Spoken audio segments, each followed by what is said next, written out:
நண்பர்கள் அனைவருக்கும் வணக்கம். ரொம்ப ஒரு முக்கியமான விஷயத்தை பற்றி பேச போகிறோம். நம்ம எல்லாருமே நிறைய பேர் கேள்வி போட்டிருப்போம், எப்படியா அந்த செய்தி நம்ம காதில் வந்திருக்கும். என்னன்னா, பண்டிட் ஜவஹர்லால் நேரு வந்து நம்ம யுனைடெட் நேஷன்ஸ் யூஎன் செக்யூரிட்டி கவுன்சிலில் ஒரு பெர்மனன்ட் மெம்பர் ஆகிறதுக்கான வாய்ப்பு கிடச்சிருச்சுப்பா.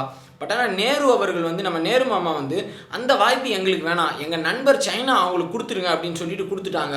அதனால இப்போ எவ்வளோ பிரச்சனை, அவர் எவ்வளோ பெரிய ஒரு பிளண்டரை மிஸ்டேக் மேக் பண்ணிட்டாரு அப்படின்னு சொல்லிட்டு நிறைய பேர் மத்தியில் பேசி வந்துட்டு இருக்காங்க. இப்போ இருக்கிற ரூலிங் பார்ட்டியில் இருக்க அருண் ஜேட்லி அவர் கூட வந்துட்டு ரொம்ப கடுமையாக விமர்சிச்சிருந்தாரு ராகுல் காந்தியை. உங்கள் தாத்தா பண்ண தவறுனால தான் வந்துட்டு உங்கள் முன்னோர்கள் பண்ண தவறுனால தான் வந்துட்டு இவ்வளோ பெரிய ஒரு நாடு வந்து துன்பத்தை அனுபவிச்சிட்டு இருக்கு அப்படின்ற மாதிரிலாம் வந்து சொல்லியிருக்காங்க. பட் ஆனால் இந்த செய்தியோட உண்மைத்தன்மை என்ன? நேரு அந்த சமயத்தில் உண்மையிலே ஜவஹர்லால் நேரு அவர்கள் எங்களுக்கு இந்த இது வேண்டாம், சைனாவுக்கு வச்சுக்குங்க அப்படின்னு சொல்லிட்டு எடுத்து கொடுத்தாரா? என்ன நடந்தது அப்படின்றதான் இந்த வீடியோவில் நம்ம பார்க்க போகிறோம். முதல் விஷயம் என்னன்னு கேட்டுக்கிட்டிங்கன்னா, நேரு அவர்கள் இதே கேள்வியை நேரு அவர்கள்ட்ட கேட்டப்போ லோக்சபாவில் என்ன பதில் சொல்லியிருக்காரு. அதாவது உண்மையிலே நம்மளுக்கு யூஎன் செக்யூரிட்டி கவுன்சிலில் பெர்மனன்ட் மெம்பர் ஆகிறதுக்கான ஆப்ஷன்ஸ் வந்துதா, அந்த சான்ஸ் கிடச்சிதா, அது எல்லாமே விட்டுட்டு நீங்கள் நிராகரிச்சுட்டு சைனாக்கு இதை வந்து தூக்கி கொடுத்தீங்களா அப்படின்னு கேட்டப்போ நேரு என்ன சொல்லியிருக்காருன்னா, அப்படிப்பட்ட அதெல்லாமே வந்துட்டு தவறான கருத்து, அதுக்கு உண்மைத்தன்மை எதுவுமே கிடையாது. அப்படி இந்தியாவுக்கு எந்த ஃபார்மல் இன்விடேஷனும் வந்துட்டு வரல, எந்த ஒரு ஸ்டெப்ஸும் எடுக்கலை. ஸோ இந்தியாவுக்கு யூஎன் மெம்பர் ஆகிறதுக்கான அந்த வாய்ப்பு இருக்குது அப்படின்னு சொல்லி அழைக்கப்பட்டது, இந்த மாதிரி இது சம்மந்தப்பட்ட செய்திகள் எல்லாமே தவறானது. யூஎனில் ஒரு கண்ட்ரி, யூஎன் செக்யூரிட்டி கவுன்சிலில் ஒரு கண்ட்ரி வந்து பெர்மனன்ட் மெம்பர் ஆகணும்னா ஒரு சில ரூல்ஸ் அண்ட் ரெகுலேஷன்ஸ் இருக்குது. ஸோ அந்த ரூல்ஸ் அண்ட் ரெகுலேஷன்ஸ் படி எந்த கண்ட்ரி வந்து அதுக்கு உண்மையிலே தகுதியாக இருக்கோ அது வந்து இந்தியாவுடைய நட்பு நாடு இதுனா அதை பொறுத்து வந்துட்டு நாங்கள் ஆதரிப்போம். ஸோ அப்படி பார்க்குறப்ப சைனாவுக்கு அந்த தகுதி இருக்குது. சைனா வந்துட்டு நாங்கள் யூஎன் செக்யூரிட்டி கவுன்சிலில் போகிறதுக்கு, பெர்மனன்ட் மெம்பராக போகிறதுக்கு இந்தியா வந்து முழு ஆதரவையும் தரும். பட் ஆனால் இந்தியா அழைக்கப்பட்டதாவோ இந்தியாவுக்கு இந்த தகுதி இருக்கிறதாவோ வந்துட்டு எந்த ஒரு ஃபார்மல் இன்விடேஷனும் வரல அப்படின்னு வந்து ஜவஹர்லால் நேரு சொல்லியிருக்காரு. ஸோ இதுக்கு பின்னாடி இருக்கிற பேக்டோர் பாலிடிக்ஸ் என்ன, உண்மையிலே நடந்தது என்ன அப்படின்னு கேட்டுக்கிட்டிங்கன்னா, அப்போது 1950 கோல்டு வாருடைய உச்சத்தில் இருக்கிற உலகம், அதாவது அப்போ தான் வேர்ல்டு வார் முடிஞ்சு கோல்டு வார்னு ஒன்று ஸ்டார்ட் ஆகி பயங்கர பீக்கில் போயிட்டு இருந்த சமயம்.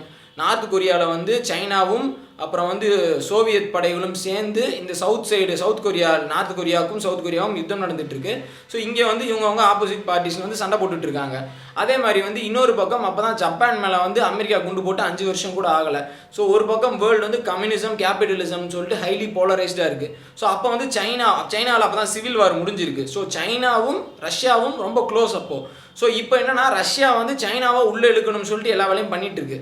அமெரிக்காவுக்கு இது சுத்தமாக பிடிக்கல. சோவியத்தோட க்ளோஸ் எல்லாம் உள்ளே வரக்கூடாது, ஸோ இந்த 5th மெம்பர் இவங்க இருக்கக்கூடாது அப்படின்னு சொல்லிட்டு அமெரிக்கா எல்லா வேலையும் பண்ணுறாங்க.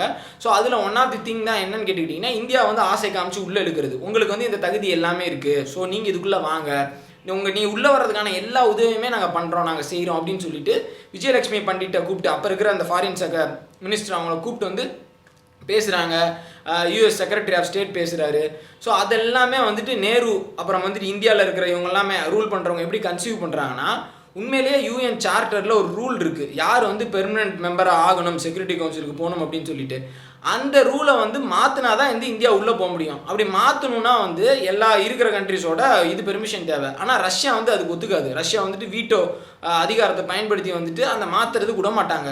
ஸோ அமெரிக்கா என்ன தான் முயற்சி எடுத்தாலும் அது வந்து ஒரு தோல்வியில் தான் போய் முடிஞ்சிருக்கும். அப்படி அந்த தோல்வியில் முடிகிறது ரஷ்யாவோட பகைமையும் நம்ம உண்டு பண்ணிட்டு, சைனாவோட பகைமையும் உண்டு பண்ணிட்டு, எந்தவித ஒரு பலனுமே இல்லாமல் முடிகிற மாதிரி இருக்கும். ஸோ இது வந்து நடக்கிற காரியம் இல்லை அப்படின்னு சொல்லிட்டு தான் ஓப்பனாகவே ஆரம்பத்திலே இந்தியா வந்து நேரு வந்து என்ன சொல்லியிருக்காருன்னா, அந்த மாதிரி எந்த ஒரு இதுவுமே கிடையாது, சைனா தான் வந்துட்டு இது பண்ணுறவங்க அப்படின்னு சொல்லிட்டு அப்படியே நட்பு ரீதியாக அப்படியே போயிட்டாரு. ஸோ இதை வந்து உண்மையிலேயே வந்துட்டு நம்மளுக்கு வாய்ப்பு கிடைச்சிது அப்படின்ற மாதிரி வந்துட்டு எல்லாருமே பேச ஆரம்பிச்சிட்டாங்க. ஸோ அமெரிக்கா இது பண்ணுறதுக்கான காரணம் என்ன அப்படின்னு பார்த்துக்கிட்டிங்கன்னா, ஏஷியாவில் சைனாவுக்கும் ரஷ்யாவுக்கும் கவுண்டரா அப்போ கம்யூனிசம் ஸ்ப்ரெட் ஆகிடக்கூடாது, இந்தியா அப்படின்ற ஒரு கண்ட்ரியில் கம்யூனிசம் ஸ்ப்ரெட் ஆகிடக்கூடாது அப்படின்றது அவங்களோட பயம். ஸோ இவங்க உள்ளே வந்துடக்கூடாது அப்படின்னு சொல்லிட்டு இந்தியா வந்து அவங்க சைடு இழுத்துக்கிறதுக்கு எல்லா முயற்சிகளுமே பண்ணாங்க. ஸோ அதுக்கு வந்து ஒரு வலை, ஒரு எலும்பு துண்டு மாதிரி தான் வந்துட்டு இந்த யூஎன் பெர்மனன்ட் செக்யூரிட்டி கவுன்சிலில் இருக்க அந்த பெர்மனன்ட் மெம்பர்ஷிப்கான அந்த சீட் அப்படின்றது வந்து சொல்லப்படுது. ஸோ அப்போ மட்டும் இந்தியா வந்து அந்த பெரிய தப்பை பண்ணியிருந்தா ஏஷியாவுக்குள்ளே அப்போ இமீடியட்டாக கோல்டு வார் அப்படின்ற ஒன்று வந்திருக்கும்னு வந்துட்டு எல்லாருமே சொல்கிறாங்க. ஏஷியாவில் அமைதி நிலவணும்னு சொல்லிட்டு முக்கியமாக விரும்பினவர் வந்து நேரு.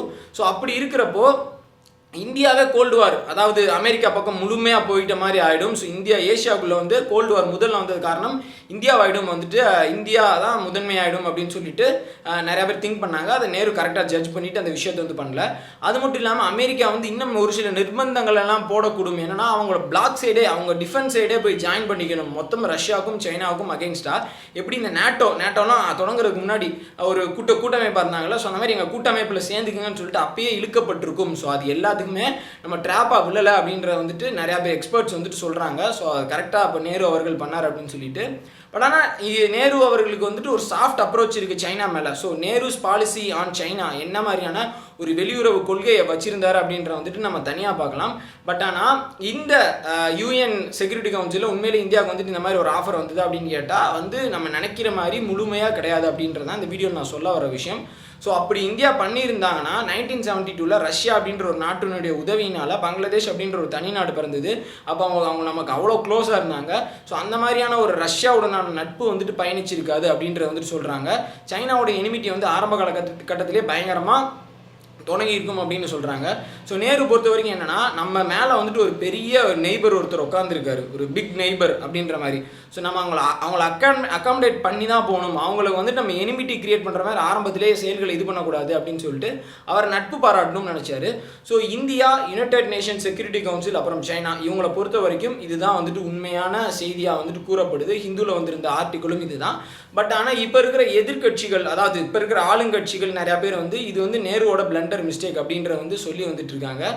உண்மையிலே நேரு பண்ண பிளண்டர் மிஸ்டேக் என்ன, 1962 வார் அப்படின்ற மித்த விஷயங்கள், நேருவோட சைனா பாலிசி, இதை பற்றியெல்லாம் வேற ஒரு வீடியோவில் பார்க்கலாம். ஸோ இந்த வீடியோவில் நான் உங்கள்கிட்ட இதான் நான் சொல்லணும்னு நினச்சேன். நாளைக்கு வேற ஒரு வீடியோவில் சந்திக்கலாம். இந்த வீடியோ பிடிச்சிருந்துச்சுன்னா ஃப்ரெண்ட்ஸை ஷேர் பண்ணுங்கள். நன்றி, வணக்கம்.